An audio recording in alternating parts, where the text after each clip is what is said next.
भजनाला एवढं श्रेष्ठत्व देण्याचं काय कारण? भजन करता करता गाता गाता तुका गाणे गाय गाण्यात विरून जाय, एवढी शक्ती भजनात आहे. तसं आपण करत नाही, म्हणून भजनाला सुद्धा लोक नावं ठेवायला लागले. कारण आपण भजन करतो त्याच्यात विरून जात नाही, आपलं लक्ष अर्थाकडे नाही, आपलं लक्ष देवाकडे नाही. त्यामुळं भजन ते वंगळ वाने नरका जाणे चुकेल, अशी आपली स्थिती झाली.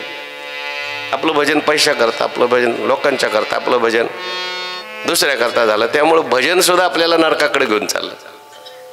पण भजन ही इतकी श्रेष्ठ साधना सांगितली साधू संतांनी. प्रत्येक संतांच्या जीवनामध्ये तुम्ही पहा. ज्ञानेश्वर महाराज, माझे जीवीची आवडी पंढरपुरा नेनगुडी, पांडुरंगी मन रंगले, गोविंदाचे गुणी वेदिले. कलावती झाला दुसरा जोग.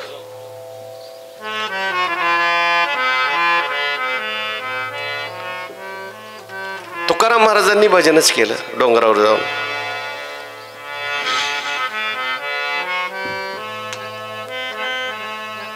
मीराबाईंनी काय केलं? भजन केलं. हे जे हा जो श्लोक सांगितलेला आहे हा संतांच्या जीवनात आपल्याला पाहायला मिळतं. त्यांनी कीर्तन भक्ती जास्त केलेली आहे.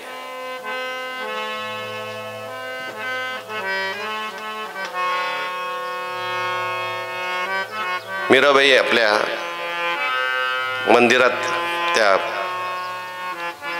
भगवंताच्या मंदिरामध्ये समोर उभ्या राहायच्या, हातामध्ये विणा घ्यायच्या, चिपळ्या घ्यायच्या आणि एकांतामध्ये देवासमोर किंवा लोकांतामध्ये भजन सुरू व्हायचं. मेरे तो गिरिधर गोपाल, मेरे तो गिरिधर गोपाल, दूसरो न कोई, दूसरो न कोई.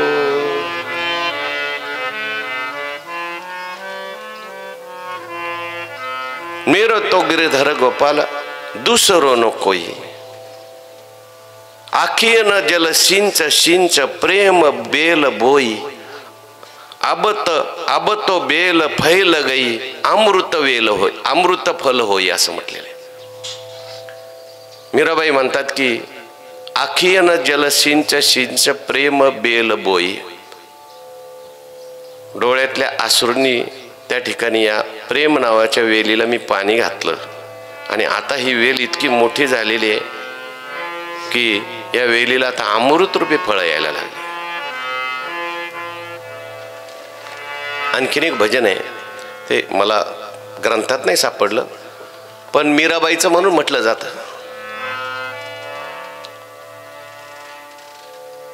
गोपाल कृष्ण भगवान नामय जानू आरती वंदन,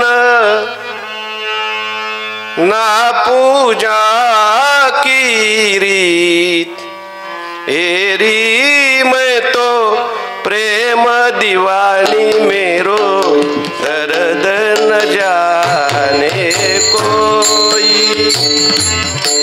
एरी मैं तो प्रेम दीवानी, मेरो दर्द न जाने कोई.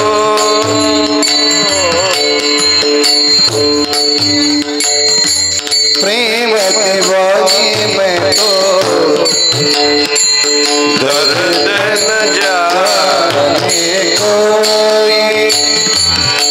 ये भी मैं तो प्रेम दीवानी, मेरो दर्द न जाने कोई. असं लिहिलंय. लहानपणीच गुलाबराव महाराजांना भगवान गोपाल कृष्णाचं दर्शन होतं. जेवायला बसल्यानंतर असे हातवारे करायचे, बोलवायचे. आजी म्हणायची, तर गुलाब असा काय करतो तू जेवताना?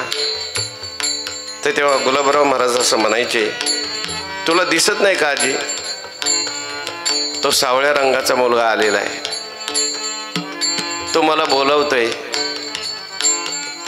मला खाऊ घालतोय, मला म्हणतोय तू माझ्या तोंडात घास घाल. लोकांना दिसत नव्हतं, परंतु गुलाबराव महाराजांना दिसत होत.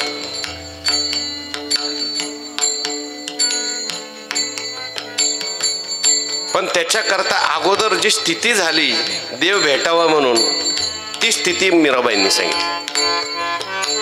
घायल की गत घायल जाने, घायल की गत घायल जाने, और न जाने को,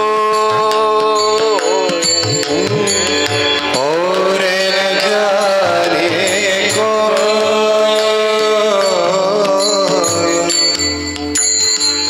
घायल मनुष्य जो आहे त्याचं काय त्रास आहे, त्याला काय दुःख आहे,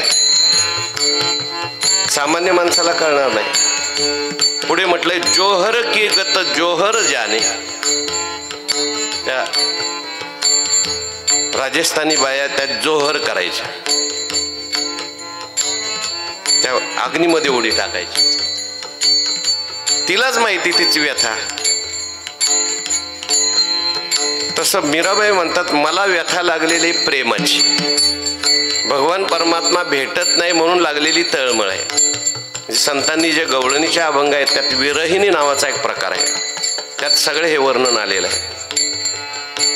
जसं ज्ञानेश्वर महाराज कावळेशी बोलतात, तसं गुलाबराव महाराजांचा अभंग आहे पक्ष्याशी बोलण्याचे.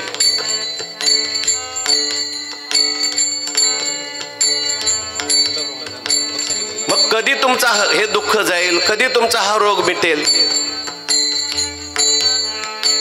मीरा दर्द तबही मिटेगा, मेरा दर्द सबही मिटेगा, वैद्य सावरिया हो, वैद्य सावरिया हो. तेरी मैं तो प्रेम दीवानी, मेरा दर्द न जाने को, ये मैं तो प्रेम दीवानी, मेरा दर्द न जाने को, ये मैं तो प्रेम दीवानी, मेरा दर्द न जाने को. भक्ती याला म्हणतात, कीर्तन भक्ती याला म्हणतात. भागवत धर्मामध्ये सर्वात श्रेष्ठ धर्म हा सांगितलाय. संतांनी आपल्याला सांगताना सुद्धा असं सांगितलं, किंवा भागवतामध्ये शुकाचार्यांनी परीक्षिती राजाला सगळ्यात शेवटचा उपदेश केला. राजा, आता एक घोर कलियुग येणार आहे, आणि या कलियुगामध्ये माणसाकडून कुठलंच साधन घडणार नाही.